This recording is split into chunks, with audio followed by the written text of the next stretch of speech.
Hello and welcome. Thank you for joining us this lunchtime. I'm David Wood from the Pacific Science Center, and it's my pleasure to host today's virtual Meet a Scientist.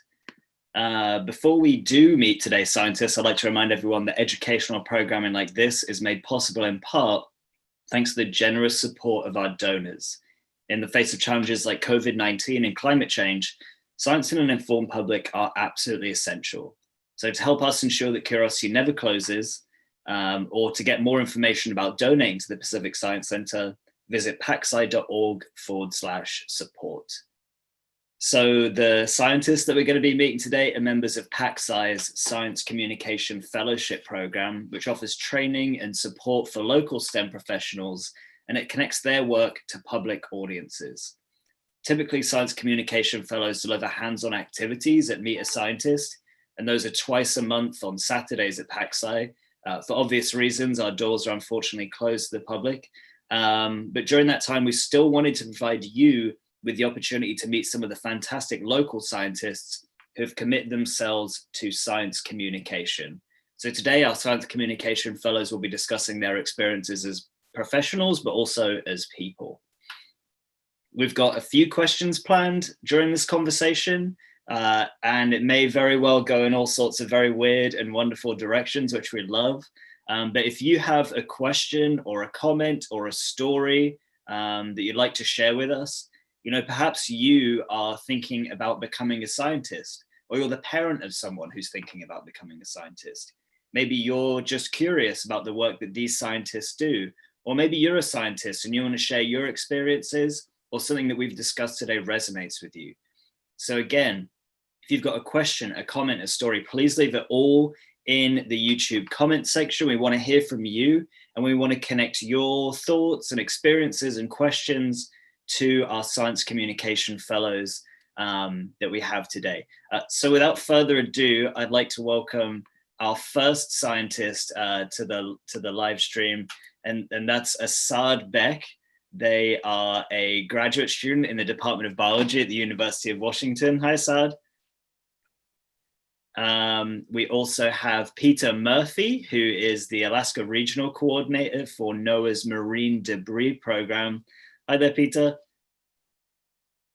And finally, we have Rachel Malone, who is a research engineer for Membrion. Hi there, Rachel. How's everyone doing today? Can everyone unmute themselves? Good. All right. Doing well, thank you. Yeah, doing pretty good. We're all here. Okay, great. So first question is a simple one. Is what do you do in STEM? Try and keep that under a minute if you can. Peter, why don't we start with you? Tell everyone about what you do at NOAA. Yeah, so I'm the Alaska Regional Coordinator for the NOAA Marine Debris Program. And practically what that means is understanding what the issue of marine debris looks like in Alaska. Marine debris is garbage in the ocean. That's the simplest way to look at it. So what we're trying to do is figure out where it is, what impact it's having, and what we can do about that, what ways we can solve it. So that's like fishing nets on islands, fishing nets in the ocean, catching animals, derelict crab pots that get lost and catch things. So that means practically talking with other scientists, but also talking with community members, people on the ground doing the work, collecting the data, or also just actually going out and picking things up. So it's a lot of communication, but a lot of science too. Very cool. Asad, how about yourself? Can you tell everyone about the work that you do? Yeah, so I'm in the neuroscience graduate program at the University of Washington. And what I tend to focus on is using sort of basically computers to predict when an individual might have a seizure. So looking at that in mice and humans. And the hope is that if we can like get this computer to accurately predict when someone might have a seizure, we can prevent the seizure from happening. And this can go a long way for individuals who might have drug-resistant epilepsy, for example. It's really significant work. Rachel, how about yourself? Yeah, so I'm a research engineer here at Membrion. We're a small startup that's working in sort of the clean water and clean energy space. Really specifically, we're focusing on developing a new type of membrane that's made out of ceramics instead of plastics. And this has a lot of benefits. It's a lot cheaper to make, which makes the technology more accessible for folks around the world, and helps clean up water, basically. So do a lot of stuff in my day-to-day just about like making membranes and testing them and seeing how they work. Well, that's awesome. So thanks everyone for sharing those. Rachel, you are at work right now. You're at your startup. Yeah. So my first question for everyone is, and Rachel, how about we start with you, is what kind of setting do you work in? Yeah. Are you mostly working at a computer? Are you working in a lab? Obviously, now with COVID-19 and social distancing, are you working from home? Could folks just, I'll start with you, Rachel. Tell us a little bit about your work setting and maybe have there been any changes thanks to COVID-19? Yeah, so mostly I work in a lab. I obviously do some work on my computer too, just sort of data analysis, research, trying to read papers and come up with ideas. We got declared an essential business when all the COVID stuff started happening, so we were able to keep coming into work sort of throughout this, but we've been making sure to take lots of precautions. So whenever we're not at our desks, we get to wear our fun cloth face masks. We try and maintain distancing as much as we can, which luckily we're a pretty small team being a startup. So we were able to keep our space in the labs and in our offices, which is really helpful. But yeah, we had like a brief period where we worked a little bit more from home, but we've sort of figured out what precautions we want to have in place and have scaled back up to pretty much everyone being around full time. Great. Asad, how about yourself? What's your kind of work setting like? Yeah, I'm really lucky in that basically all the work I do is on my computer. So I really my change has been from going into lab to work on all my stuff to basically sitting on the floor at home working on the exact same stuff. So it's been a really easy transition for me. I'm pretty lucky for that. Okay, Peter, how about you? Yeah, so I work most of the time. I'm sitting in an office, so looking at a monitor or a few monitors, and doing kind of office work, looking at data, but also coordinating projects. So in that way, the work hasn't changed too much. I also do try to go out into the field and get the opportunity to several times a year. Obviously, that's changed, and that's changed a lot more for our partners, the people who actually are out in the field doing a lot of the work. So it's been also trying to figure out adjustments, especially in Alaska.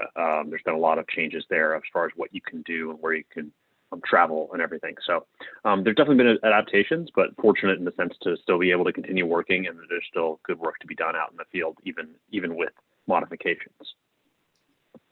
So with everything that's going on, and especially for those folks who are out in the field in Alaska, are they noticing any changes in levels of marine debris thanks to human less humans out there? Or do you know if they've noticed any changes? Yeah, I think at this point we don't usually see the data usually there's a little bit of a lag time because the data it gets counted and then it gets registered, and then a lot of these places in Alaska are really remote actually. So that's something that's notable about Alaska. Because of how remote it is, the road system's small, it's very limited inhabitants. So something like if the city of New York had the population density of Alaska, there'd be less than 20 people living in Manhattan. So that just shows you how spread out the people are. So the means is a lot of times where the debris is actually pretty far out, so we don't get the data till later. So short answer is we haven't seen changes yet, and it'll be interesting to see. But a lot of the debris that's out there circulates for a while, so it could be that we don't see a big difference. But that's one of the things that data can tell us is start to identify those signals and what does really move the needle, as it were. Great. Well, speaking of changes during COVID-19, Asad, if I'm right in thinking that you have an accordion that's come into your possession, could you tell us a little bit about that and just show it off for everyone at home? I know that's a pretty fun thing to be given a try while you're in self quarantine. Yeah. So when I'm not doing lab stuff, research stuff, I am playing around with a variety of instruments. And as David mentioned, I recently came into an accordion.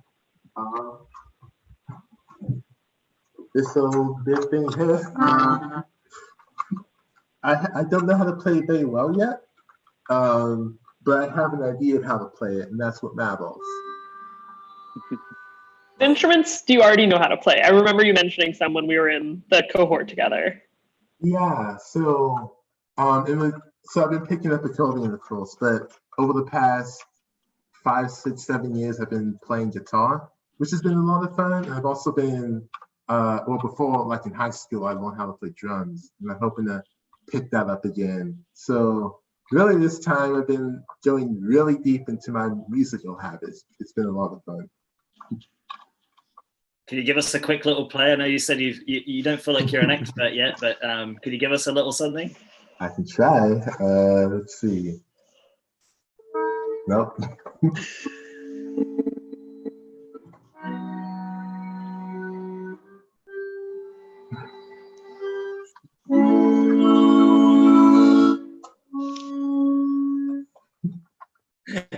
Thank you, it's an Asad. attempt. That's what matters.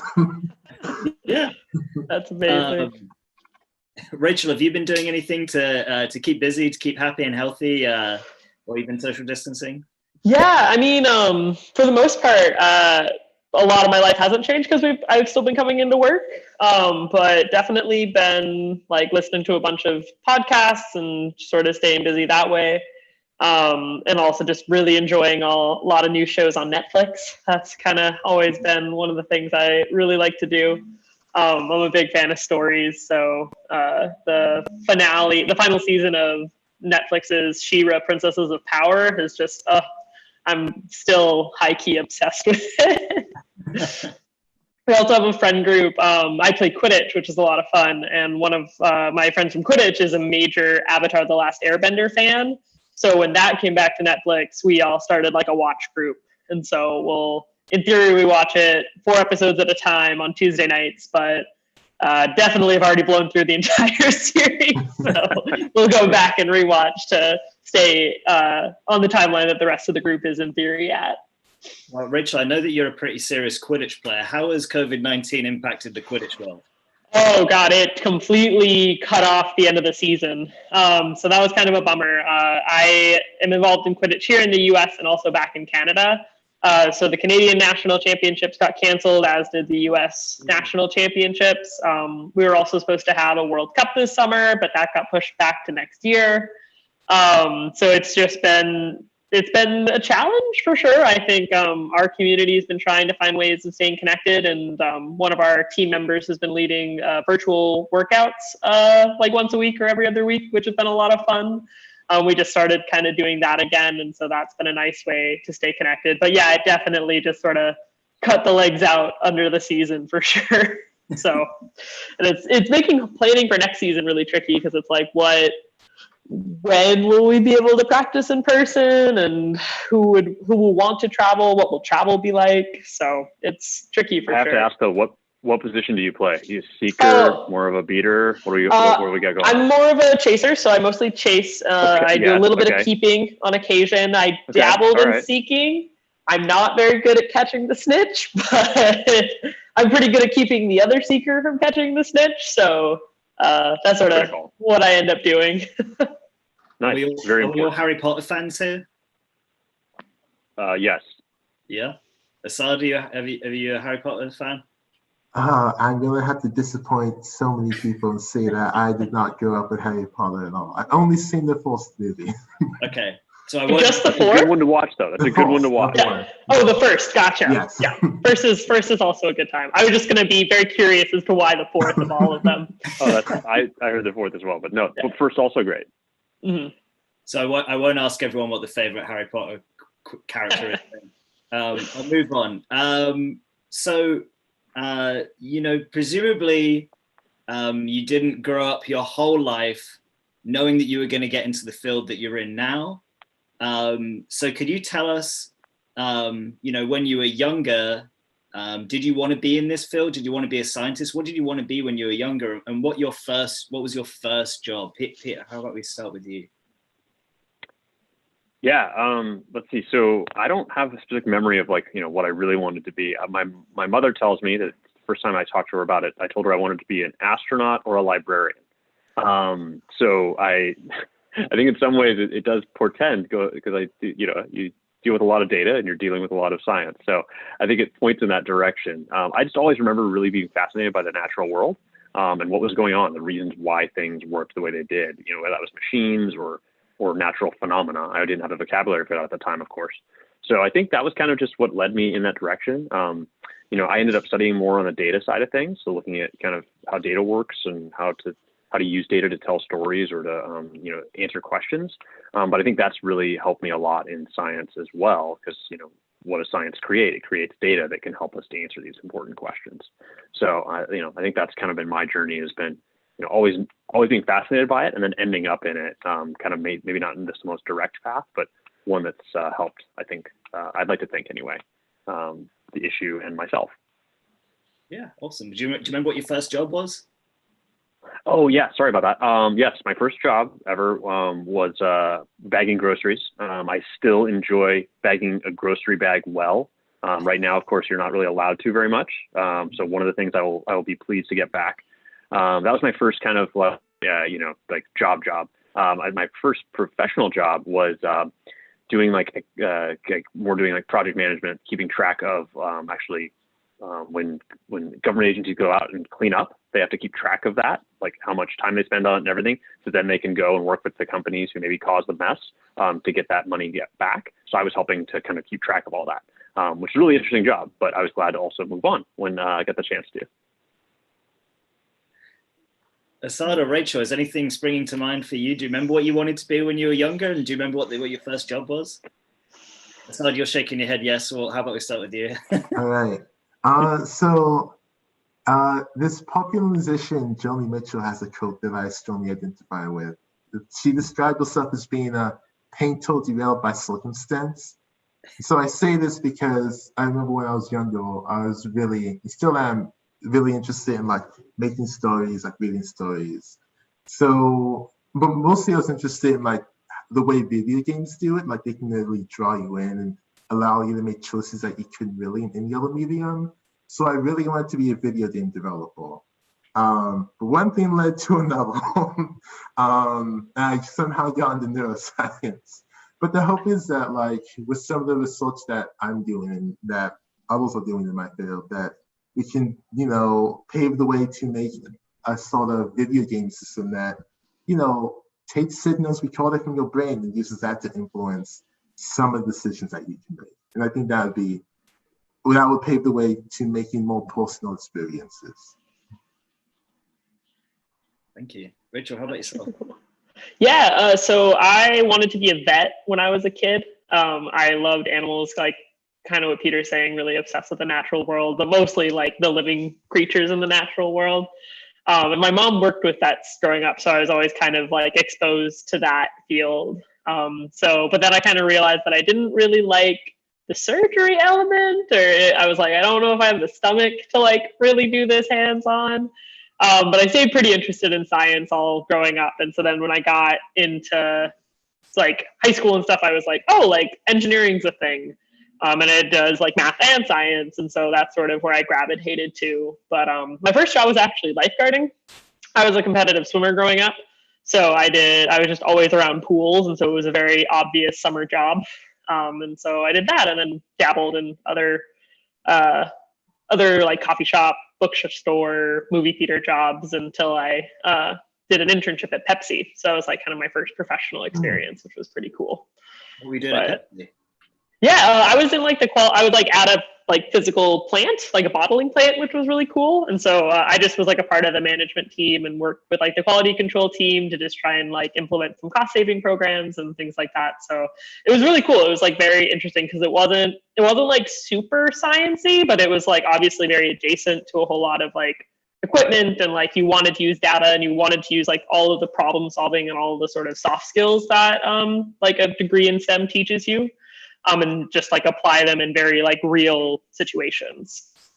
So yeah. Asad, what's your favorite video game? Do you have a favorite right now? Oh, that's so tough. There are so many good ones. One of the ones that I've been really fond of for a while now, I beat it like months ago, but it's still one of my tops right now, is Nier Automata. It came out, I want to say a couple of years ago. And it's really good because it has all these questions about what is existence? What is the meaning of a self? Things like that. Can we, all be separate from robots? So it has a lot of really interesting questions that Pain to think about, but also I think about a lot. What can you play that on? Is that a PC game or a? I play it on the PS4. It might be on the PC. I'm not sure. Is anyone else a video gamer? No. Used to be, but I wish now I have kids and they take up all that time. But I do miss it. So I appreciate hearing about these cool games. I don't think I've moved on from the GameCube. I'm still stuck on the GameCube. It's just that's a great platform though.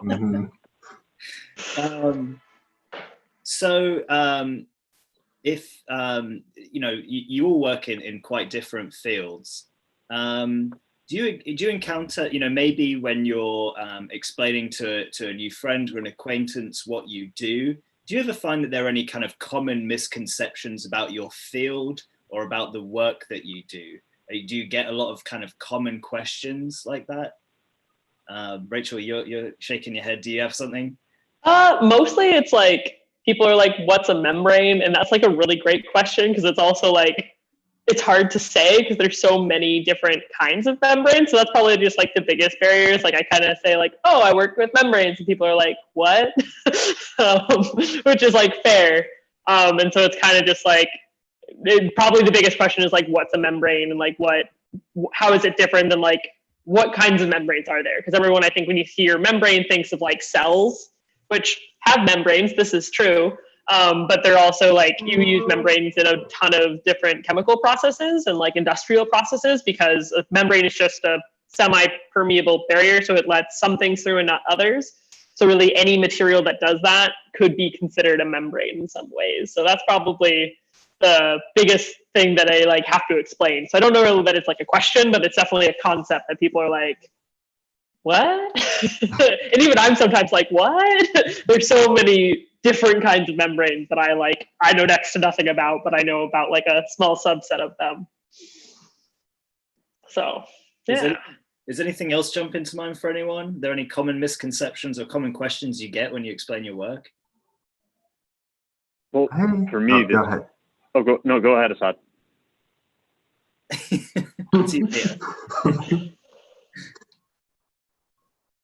What are you saying, Peter?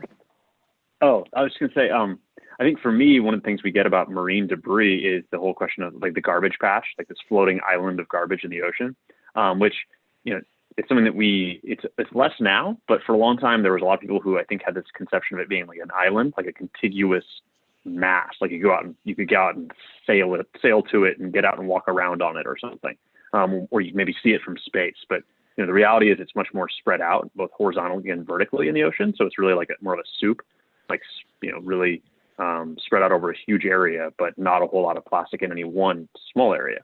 So that's a lot better now. I think a lot more people, understand that, and the media and folks have covered that better. But that's something that we frequently still get is the occasional, what about that island in the Pacific? Which, the good thing is it shows people care and they want to engage with the topic. It just means that sometimes we have to, kind of walk that back a little bit.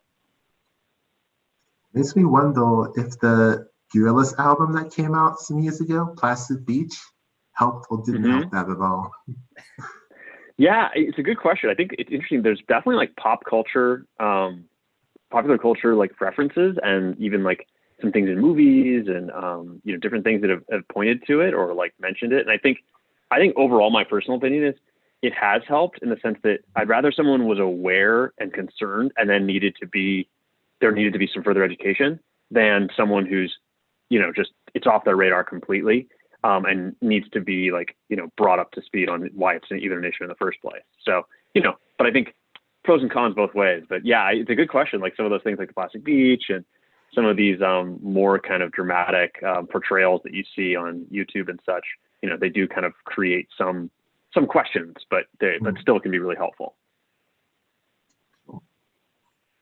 So how about yourself? Any common misconceptions? I know folks probably have a ton of questions since you study sleep. Are there any that you commonly get, or any kind of common misconceptions? I guess the more interesting one is, so in all the study sleep, we basically record like brain activity. And I think one of the most common conceptions about that is people sometimes think that if we can record what the brain is doing, we can record things like, what they're thinking, what they're feeling, things like that. And the unfortunate or fortunate, depending on your perspective, reality of it is that at least unless we put little tiny things in every part of your brain, we can't get that sort of information. Which I want to say is good in some regards because, if we can record exactly what your brain is doing, it starts to get a bit iffy, especially with some sort of companies collecting, private data about you. So it has drawbacks, but for my purposes at least, it's the level of accuracy we get is pretty good, even if it's not, exactly what your thoughts are. So definitely a big ethical dilemma there, maybe for the future. Yeah. So building on that, I mean, is there any and you I think everyone kind of touched on this during when you're introducing the work you do in STEM, but what big question is your work trying to answer, or maybe it's a piece of a larger puzzle of a big problem or a big question? What big question is everyone's work seeking to solve or resolve or contribute some further knowledge or insights into? Is anything, Rachel, you got something? Yeah. So our work is really focused right now. We're focused on the idea of how can you make brackish water access? How can you purify brackish water?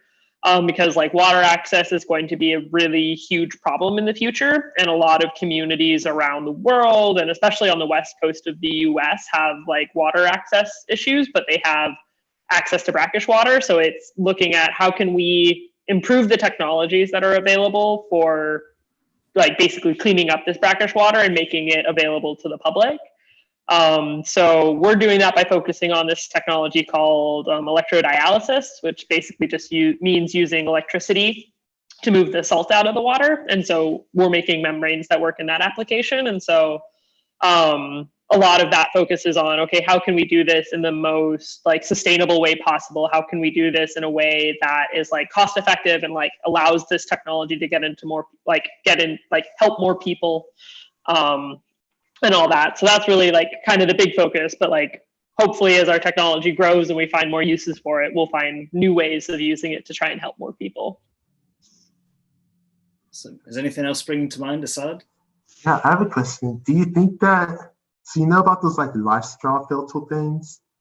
That I think it's for going out into the wilderness. Yeah. Do you think that could be scaled down to that sort of size with sort of portable or?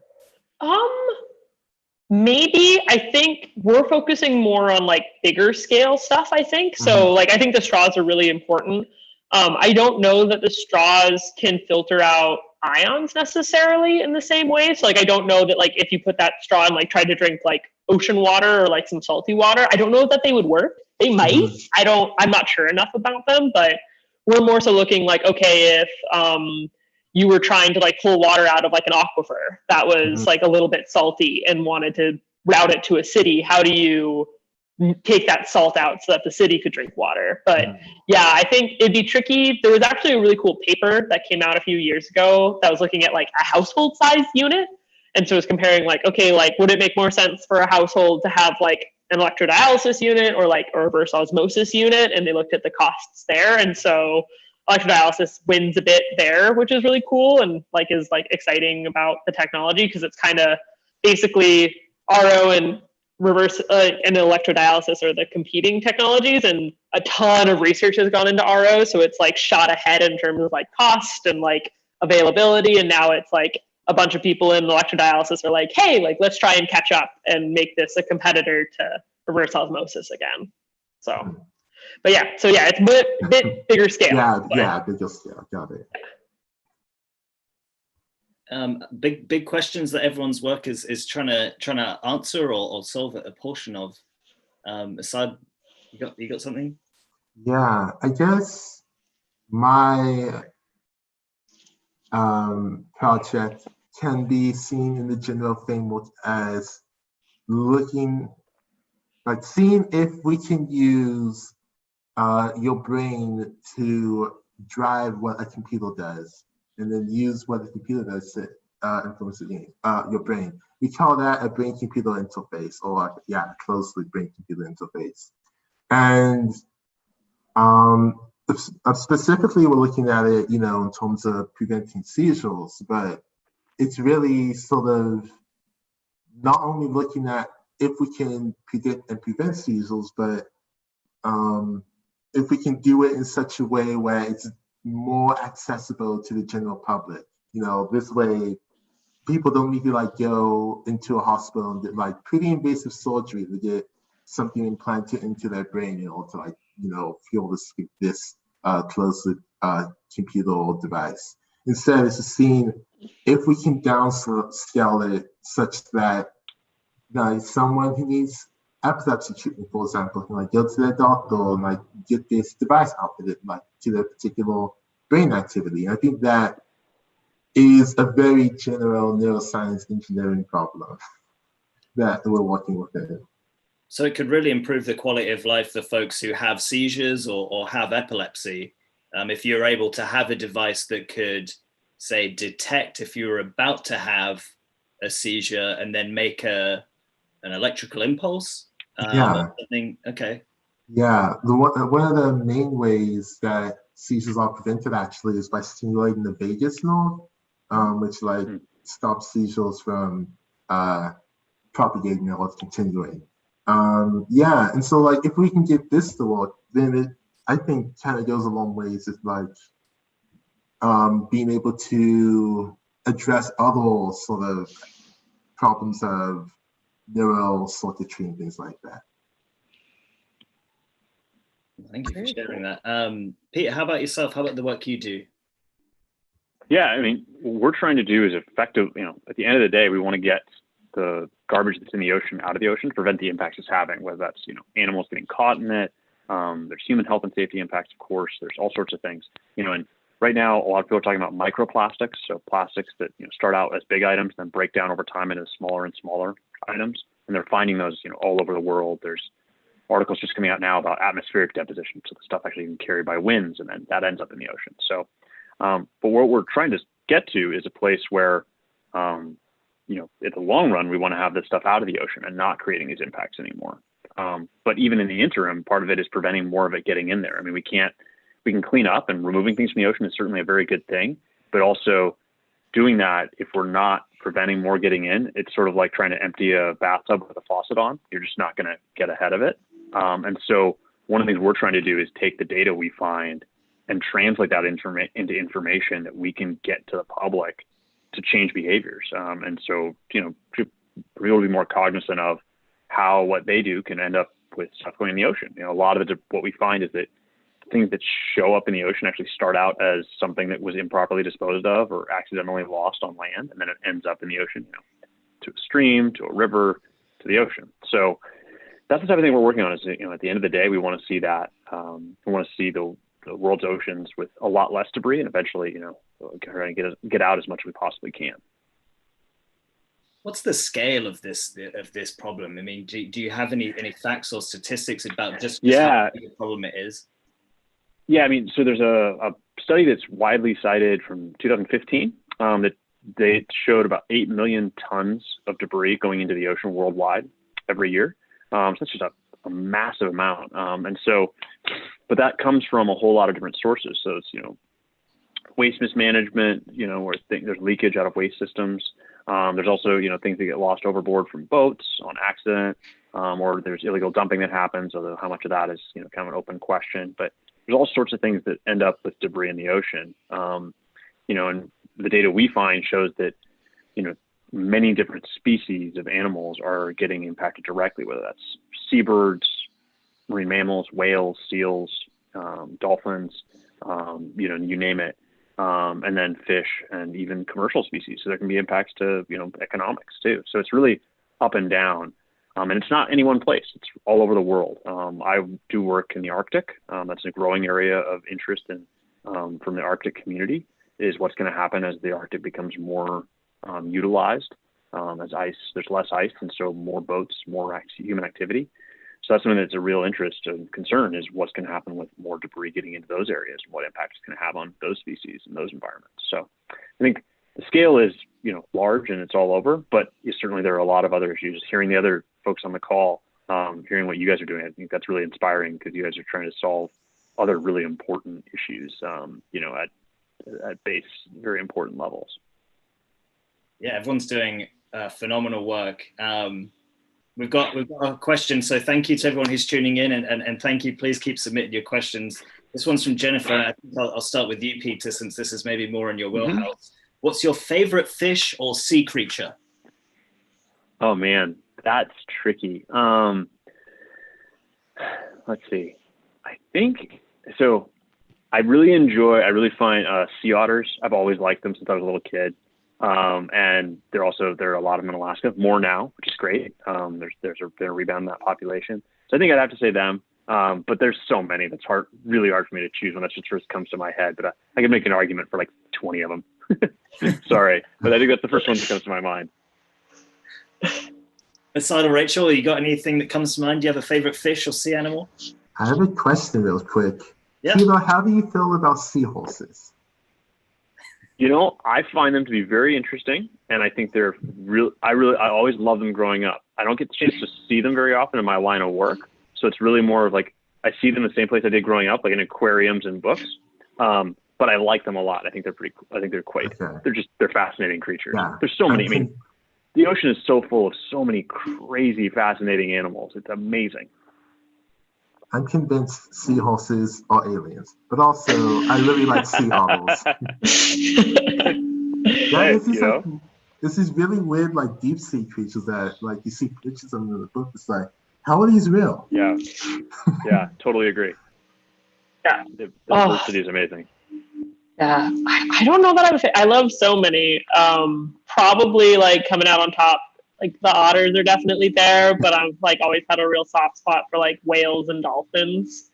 Just like, especially like the more you learn about like whale song, and like the fact that like it has a culture and like it moves and like migrates across. Like I remember seeing a paper and just like being like, wow, my mind is blown. So yeah. Do you have a favorite movie about any of your fields? Or a least favorite movie, like the one that just like screws it all up? At least for me, I have. It's a bit of a cheating answer, but black metal in general. That's fair. That's fair. It's so like I think black metal is good because it leads to a lot of intrigue into like what I do, but it also I think leads to, at least for now, some misconception. But it's like people said, at least you can like deal with some misconception later down the road, which is nice. Yeah, very cool. What about you, Peter? Are you pro Finding Nemo, anti Finding Nemo? Do you have a different favorite ocean movie? Good question. Let's see. I think I'm pro Finding Nemo. I don't have any I think it's a scientist. One of the challenges can be if you want to look for scientific inaccuracies in anything, it's going to ruin everything. But Finding Nemo, I don't think there's anything like major oh my gosh. It's also not my field. I don't. Oh yeah, that's true. Study that the barrier reef ecology and ocean currents too much. But I like Finding Nemo a lot. I also am just a sucker for just general sea stories. Sea kind of movies or books, especially about just the ocean and people's relationship to it. So I think there's a lot of great content out there around that. Just about especially you go to Alaska, a lot of the people have been, and other the Pacific in general, the Atlantic too, of course, anywhere in the world, but people who have been traversing these really quite challenging sea conditions in for so many thousands of years, using their own traditional knowledge and skills that they've built over time. And now it's like we get to do it in kind of the relative lap of luxury and security, but the bravery and the ingenuity of these people in the Pacific, Alaska, and elsewhere, that's always something I find really inspiring too. Like hearing and learning more about how the people's interaction with the sea has grown over time and the traditional knowledge that exists. And as a follow-up, Rachel, do have you y'all have one? seen Oh, the sorry, go ahead. sorry. Have y'all seen the Our Planet documentary on Netflix? Oh, I don't think I've seen Our Planet. I've seen lots of other nature documentaries on Okay. Netflix. What's Our Planet focus on? Basically how climate change is like affecting a variety of different animals across the world. I bring it up particularly because there's one scene with walruses that I don't want to, I guess, spoil, but it's very heartbreaking if you ever get a chance to see it. Yeah. Yeah, that is. I think that's something that's. Go ahead. Go ahead. Sorry, Peter. No, I was going to say I haven't seen that one, but I do know. I mean, something that Alaska's at the forefront of changing the climate, and we do see that direct impacts on what like I mentioned earlier, the opening of the Arctic, less ice, people being able to traverse, but also that has direct impacts on the animals, and also on the human communities that have been there for a long time, these thousands of years. Some of these communities that traditionally have been there, and how their relationship to the environment and how it's changing. It's a profound thing that's being felt at many levels. Thank you for sharing that, Peter, and kind of building on that. One of the reasons that we do meet a scientist is to kind of provide a platform for all of you to kind of share yourselves and your personal experiences, but also just to connect with our community. And so I'm wondering, given that now we've got this platform and we're on PacSci's YouTube channel right now, is there anything that you feel compelled to share with our community in the moment? Pete, I mean, you just referenced the impacts that climate change is having, and it's felt acutely where you're doing your work, and the communities too, who have historically been there for thousands of years and continue to live in these areas. Does anyone feel, now that you've got this platform, is there anything that you would like to share with our community and for folks who are watching? I think one of the things that I've have been coming back to a lot more, especially like going through like my undergraduate work, my graduate work, and even now, I think like Asad's touched on this a bit too with some of the comments that they've made around like Black Mirror and this idea of like, should you do this thing? Is that like a lot of, I think, STEM people want to retreat to like, oh, science is science and it's this thing that is apolitical, but science is all done by people. It's a way of people interacting with the world and trying to understand it. And that is inherently political. So I think that it's really important for scientists and people in STEM to like check in with the community and like go back to the humanities and look at how science has interacted with people in the world. It hasn't done it fairly a lot of the time. It's marginalized a lot of people. It's taken a lot away from a lot of different communities. And so I think that it's really incumbent upon everyone in STEM and outside of STEM to like kind of reckon with the history of science and let that inform your work going forward, so that you don't repeat the same mistakes and commit the same sorts of cruelties on communities that are often left out of these conversations. Thank you for sharing that. Is anything else coming to mind while we've got this platform? Yeah, I think this is Peter. I think it's different but related. I think I don't want to speak too much, but I think, as I mentioned, working in Alaska, I think that's the point of science and the power of it, but also the importance of recognizing what it is and what it isn't, and how it is talking about connected to people at the end of the day. So a lot of these communities that we connect with, that are small native communities, there can be a tendency for people to come in with these great ideas for science, and they kind of drop in and do an experiment, and then they leave, and they don't ever feed back with the people who they actually talk to, who maybe depend on that seal population or that fish population that this scientist from outside came in and did the work on. So I think it's incredibly important to be respectful of the people who you're working with, whoever that is, whatever population that is, but that's in a remote place like Alaska, or whether that's in a vulnerable or community or any community. And then also to look at those traditional knowledge points. And that's something that in Alaska we try to really focus on, is making sure that we're, to the best of our ability, trying to connect the local communities and understand what knowledge they already have, and not just count on spreadsheet science. I mean, that's my natural bent. I'm a data person. but also to recognize that the traditional knowledge that they have built over through traditions and awareness, it can be incredibly useful. And I think that's something that's growing. People are doing more of that, but I think it's something that also there can be more done to recognize those points and that knowledge. And then going off really both Rachel's and Peter's comments, I think one underlying idea for both of them is that it's important to have these sort of other voices that are actually participating in like the science communication and development. And this has actually been something I've been thinking about, especially over the past couple of weeks for, I think, pretty obvious reasons. But like, for example, I'm a pretty, I guess, I'm a very non-standard individual in science for a variety of ways. And I feel like I'm doing pretty well, but I don't think that I don't think that the reason I'm doing so well is because of how hard I work. I honestly think it's because I got lucky in a lot of ways. Like a lot of the mentors I had in undergrad and now in grad school, they've been really supportive. Like my father's worked really hard as well. He was really supportive in many ways. But even then, I think I just got super lucky to get here. And I know that there are others there who have similar backgrounds to me that no matter how hard they work, I think they wouldn't be able to get there because of a variety of different circumstances.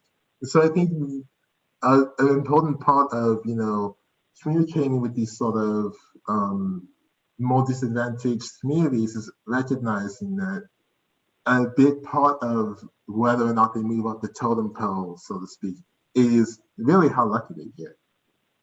Mm-hmm. And Asad, you mentioned some of those support systems. It's great having supportive friends and families. For all of our scientists today, when you go into science, it's not a walk in the park. There are all sorts of challenges and barriers. But what are some of the ways that you've faced challenges, and what kind of supports have helped you through your journey to get to where you are today? Rachel, you're shaking your head. So. Yeah. I got really lucky at a young age. I grew up in Fort Collins, Colorado, which is a small college town. So we had Colorado State University there. And because I was really interested in vet stuff and science from a young age, my parents were like, oh, hey, there's this women in science and engineering Saturday morning, cool group thing that meets at Colorado State. And I'm pretty sure it was totally free. You just had to sign up. And so I got to go to that. And that was really my first exposure to the idea of engineering as a concept. And I got to do that when I was in fourth grade. So that I think was a really formative experience. Just sort of learning all the different ways that science and math can be used to help people. And then likewise, I got really lucky. I had a lot of fantastic mentors growing up, some great science teachers in high school. I got really lucky when I was an undergrad. One of my professors was super welcoming and friendly and encouraged me to do graduate studies with her. And so she was a phenomenal mentor for me throughout that. And so, yeah, that's been it's a lot of luck of just finding the right people willing to give you the chance at the right time. There's obviously hard work that goes into it, but so much of it just comes down to just being in the right place at the right time with the right people. Is anything springing to mind for anyone else? This is Peter. I would echo that, and I think I think looking back, a lot of it has that right place, right time. I think something that in the current societal context, I think for something I'm also grappling or kind of working through is also recognizing, how much of that is also coming from the opportunities that I've been given that, maybe other people haven't, and that there is a privilege element to that that's significant. So I think part of that is also recognizing, the flip side of, what challenges have there been, but also recognizing what areas in which it's been easier for me than maybe it should have been, or than for others. And so I think that's something that's an important layer, but I think a lot of it is that element of, like you said, when, right place, right time, people who take you under their wing and find ways to make things accessible to you, or to, help you make decisions that guide you on a path. Mm-hmm. Yeah. And I won't say too much more because I think Rachel and Peter basically hit it on the nail. But I mean, one thing I've been really fortunate of in being in this graduate program is my cohort have been like exceptional people, and I think I would not be making it through grad school if like I didn't have this sort of support system in my cohort that I have now. So I'm really fortunate for that part too. Like coming to a completely different state on my own and being able to meet so many cool people. It's like pretty it's quite a dice roll, so to speak. Well, we've shot over time just slightly, but I want to say thank you all for sharing your time, your experiences, for answering questions. I know we got one or two that we didn't quite get through today, but thank you everyone who's been tuning in. We really appreciate it. And thank you to the three of you for sharing your time and expertise and experiences. We really appreciate you all, and we can't wait to have everyone back at PacSci and do this in person and you know, do our activities on the floor of the museum. But you know, it's been awesome to chat with everybody today. So thank you so much. Yeah, Thank you. It's been a pleasure. It's been a pleasure. Yeah, and thank you everyone who's been watching from home. We appreciate you, and we appreciate your questions, and we look forward to doing more of this again in the future. So thank you to our scientists, and thank you everyone from home, and we will see everyone again soon. So bye for now. Thanks. Bye.